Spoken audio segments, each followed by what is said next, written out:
ಈ ವಿಡಿಯೋದಲ್ಲಿ ನಾವು ಕಾನ್ಷಿಯಸ್ ಮೈಂಡ್ ಮತ್ತು ಸಬ್ ಕಾನ್ಷಿಯಸ್ ಮೈಂಡ್ ಯಾವ ರೀತಿ ಕೆಲಸ ಮಾಡ್ತದೆ ಅನ್ನೋದನ್ನು ನೋಡೋಣ. ಯಾಕಂದರೆ ಈ ಥಿಯರಿ ನಿಮ್ಗೆ ಗೊತ್ತಾದರೆ ನಿಮ್ಮ ಮ್ಯಾನಿಫೆಸ್ಟೇಷನ್ ಪ್ರೊಸೆಸ್ ತುಂಬ ಈಸಿ ಆಗ್ತದೆ. ಕಾನ್ಷಿಯಸ್ ಮೈಂಡ್ ಅಂದರೆ ಕ್ಯಾಲ್ಕುಲೇಟ್ ಮಾಡೋವಂಥದ್ದು, ಲಾಜಿಕ್ಕಾಗಿ ಯೋಚನೆ ಮಾಡುವಂಥದ್ದು, ರ್ಯಾಷನಲ್ ಆಗಿ ಯೋಚಿಸುವಂಥದ್ದು. ಅಂದರೆ ನನಗೆ ತಿಂಗಳಿಗೆ 40,000 ರೂಪಾಯಿ ಸಂಬಳ ಬರ್ತಾಯಿದೆ, ನನಗೆ 2 ಲಕ್ಷ ಬೇಕು. ನನ್ನ ಕಾನ್ಷಿಯಸ್ ಮೈಂಡ್ ಏನು ಹೇಳುತ್ತಂದರೆ 40,000 ರೂಪಾಯಿ ಸಂಬಳ ಬರ್ತಾಯಿದೆ, 2 ಲಕ್ಷ ಹೇಗೆ ಸಾಧ್ಯ? ಈ ರೀತಿ ತರ್ಕ ಕೊಡುವಂಥದ್ದು. ನಾವು ಮ್ಯಾನಿಫೆಸ್ಟೇಷನ್ ಮಾಡಬೇಕು ಅಂದರೆ ಈ ಲಾಜಿಕ್ ಮೈಂಡ್ ಕೆಲಸಕ್ಕೆ ಬರಲ್ಲ, ಈ ಕಾನ್ಷಿಯಸ್ ಮೈಂಡ್ ಕೆಲಸಕ್ಕೆ ಬರಲ್ಲ.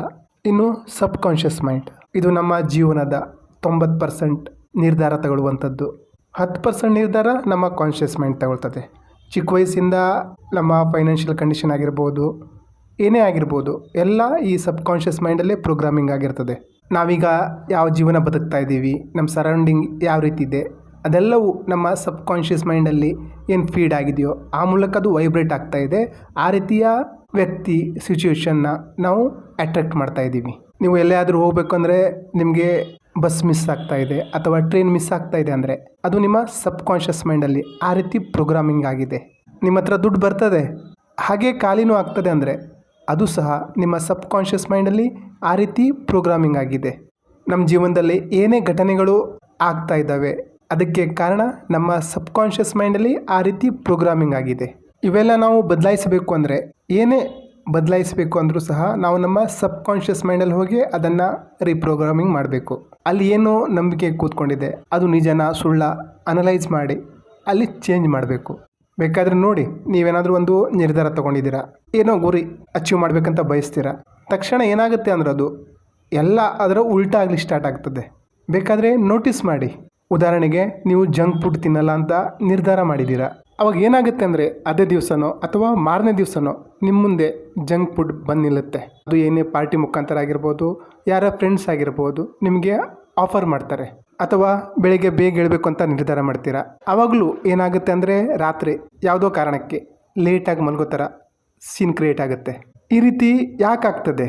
ಕಾರಣ ನಮ್ಮ ಕಾನ್ಷಿಯಸ್ ಮೈಂಡ್ ಮತ್ತು ಸಬ್ ಕಾನ್ಷಿಯಸ್ ಮೈಂಡ್ನ ಕಾರಣದಿಂದ ಆಗ್ತದೆ. ಇದು ಕಾನ್ಷಿಯಸ್ ಮೈಂಡು, ಇದು ಸಬ್ ಕಾನ್ಷಿಯಸ್ ಮೈಂಡು. ನಮ್ಮ ಸಬ್ ಕಾನ್ಷಿಯಸ್ ಮೈಂಡಿಗೆ ಏನೇ ನಾವು ವಿಚಾರನ ಯೋಚನೆನ ಕಳಿಸ್ಬೇಕು ಅಂದರೆ ಅದು ಕಾನ್ಷಿಯಸ್ ಮೈಂಡ್ ಥ್ರೂನೇ ಹೋಗಬೇಕು. ಈ ಕಾನ್ಷಿಯಸ್ ಮೈಂಡು ರಾತ್ರಿ ಆ್ಯಕ್ಟಿವ್ ಇರಲ್ಲ, ಬೇರೆ ಟೈಮಲ್ಲೆಲ್ಲ ಆ್ಯಕ್ಟಿವ್ ಇರ್ತದೆ. ನಾವು ನಿದ್ದೆ ಮಾಡಿದಾಗ ಈ ಕಾನ್ಷಿಯಸ್ ಮೈಂಡು ನಿದ್ದೆ ಮಾಡ್ತಾ ಇರ್ತದೆ. ನಾನು ಜಂಕ್ ಫುಡ್ ತಿನ್ನಲ್ಲ ಅನ್ನೋ ವಿಚಾರ ನಮ್ಮ ಸಬ್ ಕಾನ್ಷಿಯಸ್ ಮೈಂಡಲ್ಲಿ ತಲುಪಿದಾಗ ಅಲ್ಲಿ ಒಂದು ಗಾರ್ಡ್ ಇರುತ್ತೆ, ಅದು ನಮಗೆ ಟೆಸ್ಟ್ ಮಾಡುತ್ತೆ. ಅಂದರೆ ಇವನು ಜಂಕ್ ಫುಡ್ ಬಿಟ್ಟಿದ್ದಾನಾ ಇಲ್ವಾ ಅನ್ನೋದು ಚೆಕ್ ಮಾಡ್ತಾ ಇರ್ತದೆ. ಹಾಗಾಗಿ ನಾವೇನು ಬಿಡಬೇಕಂತಿರ್ತೀವೋ ಅದನ್ನೇ ನಮಗೆ ಪ್ರತಿಯೊಂದು ಸಲ ತೋರಿಸ್ತಾನೆ ಇರ್ತದೆ. ಸಬ್ ಕಾನ್ಷಿಯಸ್ ಮೈಂಡ್ ಹತ್ರ ವಿಚಾರ ಬಂದಿದೆ, ನೀವು ಜಂಕ್ ಫುಡ್ ತಿನ್ನೋದನ್ನು ಬಿಡ್ತಾ ಇದ್ದೀರಾ ಅಂತ, ಅಥವಾ ಏನೋ ಒಂದು ಮಾಡಬೇಕಂತ ಇದ್ದೀರಾ ಅಂತ, ಅದು ನಿಮ್ಮನ್ನು ಆದಷ್ಟು ಕಂಫರ್ಟ್ ಝೋನಲ್ಲಿ ಇರಲಿಕ್ಕೆ ಬಯಸ್ತದೆ. ಏನು ಹೇಳ್ತಾ ಇದೆ ಅಂದರೆ ಇದು ನಿನ್ನ ಬೌಂಡ್ರಿ, ಇದಕ್ಕಿಂತ ಹೊರಗಡೆ ಹೋಗೋ ಪ್ರಯತ್ನನೇ ಮಾಡಬೇಡ ಅಂತ. ಅಂದರೆ ನೀವು ಜಂಕ್ ಫುಡ್ ತಿನ್ನಬೇಕಂತ ಡಿಸೈಡ್ ಮಾಡಿದ್ದೀರಾ, ನಿರ್ಧಾರ ಮಾಡಿದ್ದೀರಾ, ಒಂದು 2-3 ದಿವಸ ಬಿಟ್ಟು ಜಂಕ್ ಫುಡ್ ನಿಮ್ಮ ಮುಂದೆ ಬಂದಿದೆ, ಆದರೂ ನೀವು ಯಾವ ರೀತಿ ಡಿಸಿಷನ್ ತೊಗೊಳ್ತೀರಾ? ನಿಜವಾಗ್ಲೂ ಬೇಡವೇ ಬೇಡ ಅಂತ ನಿರ್ಧಾರ ಮಾಡ್ತೀರಾ? ಆ ರೀತಿ ಮಾಡಿದರೆ ಆವಾಗ ಸಬ್ ಕಾನ್ಷಿಯಸ್ ಮೈಂಡಿಗೆ ನಂಬಿಕೆ ಬರ್ತದೆ, ಹೌದು ಇವನು ನಿಜವಾಗ್ಲೂ ಈ ವಿಷಯದಲ್ಲಿ ಸೀರಿಯಸ್ ಆಗಿದ್ದಾನೆ ಅಂತ. ಅಂದರೆ ಸಬ್ ಕಾನ್ಷಿಯಸ್ ಮೈಂಡ್ ಸಹ ನಿಮ್ಮ ರಿಯಾಲಿಟಿ ಚೆಕ್ ಮಾಡ್ತದೆ, ನೀವು ನಿಜವಾಗ್ಲೂ ಬಿಡ್ಲಿಕ್ಕೆ ತಯಾರಾಗಿದ್ದೀರಾ ಅಂತ. ಆ ಟೈಮಲ್ಲಿ ನೀವೇನಾದರೂ ತಿಂದಿಲ್ಲ ಅಂದರೆ, ಜಂಕ್ ಫುಡ್ನ ನೀವು ತಿಂದಿಲ್ಲ ಅಂದರೆ ಅದು ನಿಧಾನವಾಗಿ ನಿಮ್ಮ ಸಬ್ ಕಾನ್ಷಿಯಸ್ ಮೈಂಡಲ್ಲಿ ಪ್ರೋಗ್ರಾಮಿಂಗ್ ಆಗಲಿ ಸ್ಟಾರ್ಟ್ ಆಗ್ತದೆ, ಹೌದು ಇವನು ಜಂಕ್ ಫುಡ್ ತಿನ್ನಲ್ಲ ಅಂತ. ಆ ಯೋಚನೆ ಸಬ್ ಕಾನ್ಷಿಯಸ್ ಮೈಂಡಲ್ಲಿ ಫಿಟ್ ಆಗ್ತದೆ. ಅಂದರೆ ಪ್ರತಿಯೊಂದಕ್ಕೂ ಒಂದು ಕಂಫರ್ಟ್ ಝೋನ್ ಇರ್ತದೆ. ಅಂದರೆ ನೀವು ಜಿಮ್ ಮಾಡ್ತಾ ಇದ್ದೀರಾ, ಮೊದಲನೇ ಕಂಫರ್ಟ್ ಝೋನ್ ಏನಂದರೆ ಜಿಮ್ಮಿಗೆ ಹೋಗಬೇಕಲ್ಲ ಅಂತ. ಹಾಗೋ ಹೀಗೋ ಮಾಡಿ ಹೋಗ್ತೀರಾ, ಜಾಯ್ನೂ ಆಗ್ತೀರಾ. ಅಲ್ಲಿ ಹೋದ್ಮೇಲೆ ನಿಮ್ಮ ಮತ್ತೊಂದು ಕಂಫರ್ಟ್ ಝೋನ್ ಸ್ಟಾರ್ಟ್ ಆಗ್ತದೆ. ಏನಂದರೆ 25 ಡಿಪ್ಸು ಅಥವಾ 30 ಡಿಪ್ಸು, ಇದ್ರ ಮೇಲೆ ಆಗೋದೇ ಇಲ್ಲ ಅಂತ. ಟ್ರೈ ಮಾಡಲ್ಲ. ಅಂದರೆ ನೀವು ಜಿಮ್ಮಿಗೆ ಹೋಗ್ಬೇಕಂತ ಡಿಸೈಡ್ ಮಾಡ್ತೀರಾ, ನಿರ್ಧಾರ ಮಾಡ್ತೀರಾ. ಸಬ್ ಕಾನ್ಷಿಯಸ್ ಮೈಂಡು ಯಾವ ರೀತಿ ನಿಮ್ಮನ್ನು ಜಿಮ್ಮಿಗೆ ಹೋಗಬಾರ್ದು ತಪ್ಪಿಸ್ಬೇಕಂತ ಎಲ್ಲ ಪ್ರಯತ್ನ ಮಾಡ್ತದೆ. ಅಂದರೆ ಮೈಕೈ ನೋವು ಬರ್ತದೆ, ಸೋಂಬೇರಿತನ ತೋರಿಸುತ್ತೆ, ಹೊರಗಡೆ ಏನೋ ಒಂದು ಸಿಚುವೇಶನ್ನು ನೀವು ಜಿಮ್ಮಿಗೆ ಹೋಗ್ಲಿಕ್ಕಾಗಲ್ಲ ಅನ್ನೋ ಒಂದು ಸಿಚುವೇಶನ್ನ ಕ್ರಿಯೇಟ್ ಮಾಡ್ತದೆ. ಆವಾಗಲೂ ನೀವು ಜಿಮ್ಮಿಗೆ ಹೋಗ್ತೀರಾ ಅಂದರೆ ಅದು ನಿಮ್ಮ ಸಬ್ ಕಾನ್ಷಿಯಸ್ ಮೈಂಡಲ್ಲಿ ಪ್ರೋಗ್ರಾಮಿಂಗ್ ಆಗ್ತದೆ. ಆ ಟೈಮಲ್ಲಿ ನಿಮ್ಮ ನಿರ್ಧಾರ, ನಾನು ಜಿಮ್ ನಿಲ್ಲಿಸೋದೇ ಇಲ್ಲ, ಮಾಡೇ ಮಾಡ್ತೀನಿ ಅನ್ನೋದು ಒಂದು ನಿರ್ಧಾರ ನಿಮ್ದು ಗಟ್ಟಿಯಾಗಿದ್ದರೆ ಅದು ಸಬ್ ಕಾನ್ಷಿಯಸ್ ಮೈಂಡಲ್ಲಿ ರೀಪ್ರೋಗ್ರಾಮಿಂಗ್ ಆಗ್ತದೆ, ಫಿಟ್ ಆಗ್ತದೆ. ನೀವು ಎಲ್ಲಾದರೂ ಕೇಳಿರ್ತೀರ, ಏನಾದರೂ ನಿಮ್ಮ ಸಬ್ ಕಾನ್ಷಿಯಸ್ ಮೈಂಡಲ್ಲಿ ಫೀಡ್ ಮಾಡಬೇಕು ಅಂದರೆ 21 ದಿವಸ ನಿರಂತರವಾಗಿ ಪ್ರಾಕ್ಟೀಸ್ ಮಾಡಿ ಅಂತ. ಆ ಕಾರಣಕ್ಕಾಗಿ ಇದನ್ನು ಮಾಡಿರೋದು. ಅಂದರೆ ಒಂದೆರಡು ದಿವಸ ಮಾಡಿದ್ರೆ ನಾವು ಮತ್ತೆ ಯಥಾಸ್ಥಿತಿಗೆ ಬಂದುಬಿಡ್ತೀವಿ, ಕಂಫರ್ಟ್ ಝೋನಿಗೆ ಬಂದುಬಿಡ್ತೀವಿ.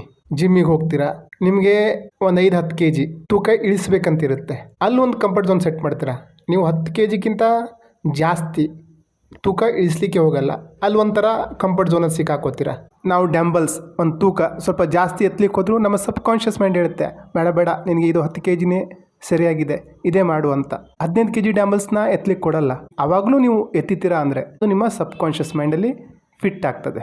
ಅಂದರೆ ನಮ್ಮ ಸಬ್ ಕಾನ್ಷಿಯಸ್ ಮೈಂಡ್ ಸಹ ರಿಯಾಲಿಟಿ ಚೆಕ್ ಕೊಡ್ತಾ ಇರ್ತದೆ, ಬೇಡ ಇದು ಮಾಡಬೇಡ ಅಂತ. ಆವಾಗಲೂ ನೀವು ಮಾಡ್ತೀರಾ ಅಂದರೆ ನಿಮ್ಮ ಸಬ್ ಕಾನ್ಷಿಯಸ್ ಮೈಂಡ್ ಅದನ್ನು ಒಪ್ಕೋತದೆ, ಪರವಾಗಿಲ್ಲ ಇವನು ಮಾಡ್ತಾನೆ ಅಂತ. ನಾವೀಗ ಒಂದು ಕೆಲಸದಲ್ಲಿ ಅಥವಾ ನಮ್ಮ ಬಿಸ್ನೆಸ್ಸಲ್ಲಿ ನಾವು ದಿವಸಕ್ಕೆ 3,000 ದುಡಿತಾ ಇದ್ದರೆ, ತಿಂಗಳಿಗೆ 1 ಲಕ್ಷ ದುಡಿತಾ ಇದ್ದರೆ, ಅದೇ ಮಾದರಿಲಿ ಹೋಗ್ತಾ ಇರ್ತದೆ. 2 ಲಕ್ಷ 3 ಲಕ್ಷ ಮಾಡಬೇಕು ಅಂತ ಆಸೆ ಇದೆ, ಆದರೆ ನಮ್ಮ ಕಂಫರ್ಟ್ ಝೋನ್ ಇಲ್ಲೇ ಫಿಕ್ಸ್ ಆಗಿಬಿಟ್ಟಿರ್ತದೆ. ಅಂದರೆ ನಮ್ಮ ನಿರ್ಧಾರ ಎಷ್ಟು ಬಿಗಿಯಾಗಿರ್ತದೋ, ನಮ್ಮ ನಿರ್ಧಾರ ಗಟ್ಟಿಯಾಗಿರ್ತದೋ, ಆವಾಗ ಈ ಕಾನ್ಷಿಯಸ್ ಮೈಂಡ್ ಮತ್ತು ಸಬ್ ಕಾನ್ಷಿಯಸ್ ಮೈಂಡ ನಡುವೆ ಒಂದು ಗಾರ್ಡ್ ಇರುತ್ತಲ್ಲ, ಅದು ನಿಧಾನ ಓಪನ್ ಆಗಲಿಕ್ಕೆ ಸ್ಟಾರ್ಟ್ ಆಗ್ತದೆ. ನನಗೆ ಈ ಬಿಸ್ನೆಸ್ಸಿಂದ 1 ಲಕ್ಷ ಅಲ್ಲ 2 ಲಕ್ಷ ಬೇಕು, 3 ಲಕ್ಷ ಬೇಕು ಅಂತ ನಿಮ್ಮ ಸಬ್ ಕಾನ್ಷಿಯಸ್ ಮೈಂಡ್ ಒಳಗಡೆ ಹೋಯಿತು ಅಂದರೆ ಆವಾಗ ಅದು ಮ್ಯಾನಿಫೆಸ್ಟ್ ಆಗ್ತದೆ. ನೀವು ಸಹ ಈಗ ಮ್ಯಾನಿಫೆಸ್ಟೇಷನ್ ಮಾಡಲಿಕ್ಕೆ ಜರ್ನಲಿಂಗು, ಅಫರ್ಮೇಷನು, 555 ಟೆಕ್ನಿಕ್ಕು, 369 ಟೆಕ್ನಿಕ್ಕು ಎಲ್ಲ ಯೂಸ್ ಮಾಡ್ತಾ ಇರ್ತೀರ.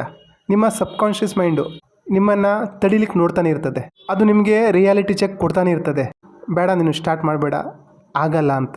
ಅದು ನಿಮಗೆ ಉಲ್ಟಾ ರಿಸಲ್ಟ್ ಕೊಡುತ್ತದೆ, ತಪ್ಪಾದ ರಿಸಲ್ಟ್ ಕೊಡ್ತಾನೆ ಇರ್ತದೆ. ಮಾಡದೇ ಇರಲಿಕ್ಕೆ ಏನೇನು ಮಾಡಬೇಕು ಎಲ್ಲ ಮಾಡ್ತದೆ. ಆವಾಗಲೂ ನೀವು ನಿಮ್ಮ ನಿರ್ಧಾರದಲ್ಲಿ ಅಚಲ ಆಗಿದ್ದರೆ, ದೃಢವಾಗಿದ್ದರೆ ನೀವು ಗೆಲ್ತೀರಾ, ಮ್ಯಾನಿಫೆಸ್ಟ್ ಮಾಡ್ತೀರಾ. ಆ ಕ್ಷಣನೂ ನೀವು ದೃಢವಾಗಿದ್ದರೆ ನಿಮ್ಮ ಸಬ್ ಕಾನ್ಷಿಯಸ್ ಮೈಂಡಿಗೆ ಗ್ಯಾರಂಟಿ ಆಗ್ತದೆ, ಹೌದು ಇವನು ನಿಜವಾಗ್ಲೂ ಏನೋ ಮಾಡ್ಲಿಕ್ಕೆ ಬಯಸ್ತಾ ಇದ್ದಾನೆ ಅಂತ. ನೀವು ಏನೇ ಮಾಡ್ಲಿಕ್ಕೆ ಹೊರಡಿ, ಈ ಸಿಚುವೇಶನ್ ನಿಮ್ಗೆ ಬರ್ತದೆ. ನೀವು ಹೊಸದೇನು ಮಾಡ್ಲಿಕ್ಕೆ ಹೋದಾಗ ನಿಮ್ಮ ಮನಸ್ಸು ನಿಮ್ಗೆ ತಡಿತಾ ಇತ್ತು, ಅದನ್ನು ನೀವು ನೋಟಿಸ್ ಮಾಡಿದ್ರೆ ನಿಮ್ಗೆ ಅರ್ಥ ಆಗ್ತದೆ ನಾನು ಹೇಳೋದ್ರಲ್ಲಿ ಎಷ್ಟು ಸತ್ಯ ಇದೆ ಅಂತ. ಆವಾಗಲೂ ನೀವು ದೃಢವಾಗಿ ನಿಂತರೆ ನೀವು ಅಂದ್ಕೊಂಡಿದ್ದನ್ನು ಸಾಧಿಸ್ತೀರಾ. ಇನ್ನೊಂದು ಉದಾಹರಣೆ ಹೇಳ್ಬೇಕಂದ್ರೆ, ನಾನು ಯೂಟ್ಯೂಬ್ ಸ್ಟಾರ್ಟ್ ಮಾಡಿದಾಗ ಒಂದೊಂದು ವೀಡಿಯೋಗೆ ಸುಮಾರು ಟೈಮ್ ತಗೊಳ್ಳೋದು, ಆದರೆ ವ್ಯೂಸ್ ಬರ್ತಾ ಇರಲಿಲ್ಲ, ಈಗಲೂ ಬರ್ತಾ ಇಲ್ಲ. ಆದರೂ ನನ್ನ ಸಬ್ ಕಾನ್ಷಿಯಸ್ ಮೈಂಡ್ ಹೇಳ್ತದೆ, ಬೇಡ ಬಿಡು ಏನು ಪ್ರಯೋಜನ, ವ್ಯೂಸ್ ಬರ್ತಾ ಇಲ್ಲ ಅಂತ. ಆದರೂ ನಾನು ನನ್ನ ಪ್ರಯತ್ನ ನಿರಂತರವಾಗಿಟ್ಟಿದ್ದೀನಿ, ಇವತ್ತಲ್ಲ ನಾಳೆ ಅದು ಫಲ ಕೊಡಲೇಬೇಕು. ಅರ್ಥ ಏನು ಅಂದರೆ ನಿಮ್ಮ ಸಬ್ ಕಾನ್ಷಿಯಸ್ ಮೈಂಡ್ ರಿಯಾಲಿಟಿ ಚೆಕ್ ಕೊಡ್ತದೆ, ಆಗಲ್ಲ ಬೇಡ ಬಿಡು ಅಂತ ಹಿಂದೆ ಎಳಿತದೆ. ಆದರೂ ನೀವು ಆ ಟೈಮಲ್ಲಿ ಯಾವ ರೀತಿ ನಿಂತ್ಕೊಂಡಿರ್ತೀರ ಅದರ ಆಧಾರ ಮೇಲೆ ನಿಮ್ಮ ಸಬ್ ಕಾನ್ಷಿಯಸ್ ಮೈಂಡ್ನ ಗಾರ್ಡ್ ನಿಧಾನ ಓಪನ್ ಆಗ್ತಾ ಹೋಗುತ್ತೆ. ನಿಮ್ಮ ಸಬ್ ಕಾನ್ಷಿಯಸ್ ಮೈಂಡಿಗೂ ಅರ್ಥ ಆಗ್ತದೆ, ಇಲ್ಲ ಇದು ಇವನಿಗೆ ಬೇಕೇ ಬೇಕು ಅಂತ. ಆವಾಗದು ನಿಮ್ಗೇನು ಬೇಕೋ ಕೊಡಲಿಕ್ಕೆ ಸ್ಟಾರ್ಟ್ ಮಾಡ್ತದೆ. ಅದಕ್ಕಿಂತ ಮುಂಚೆ ರಿಯಾಲಿಟಿ ಚೆಕ್ ಮಾಡೇ ಮಾಡ್ತದೆ. ನೀವು ಏನೇ ಕೆಲಸ ಮಾಡ್ತಿರ್ಬೇಕಾದ್ರೆ ನಿಮಗೆ ಆಗ್ತಾ ಇಲ್ಲ, ತಡೆ ಬರ್ತಾ ಇದೆ ಅಂದರೆ ಅರ್ಥ ಮಾಡ್ಕೊಳ್ಳಿ, ಇಲ್ಲ ನಾನು ಇದನ್ನು ಮಾಡಲೇಬೇಕು ಅಂತ ಗುರಿ ಮುಟ್ತೀರಾ. ಮುಂದಿನ ವೀಡಿಯೋದಲ್ಲಿ ಯಾವ ರೀತಿ ನಾವು ಪ್ರೊಸೆಸ್ ಮಾಡಬೇಕು ಅನ್ನೋದನ್ನು ಹೇಳ್ತೀನಿ.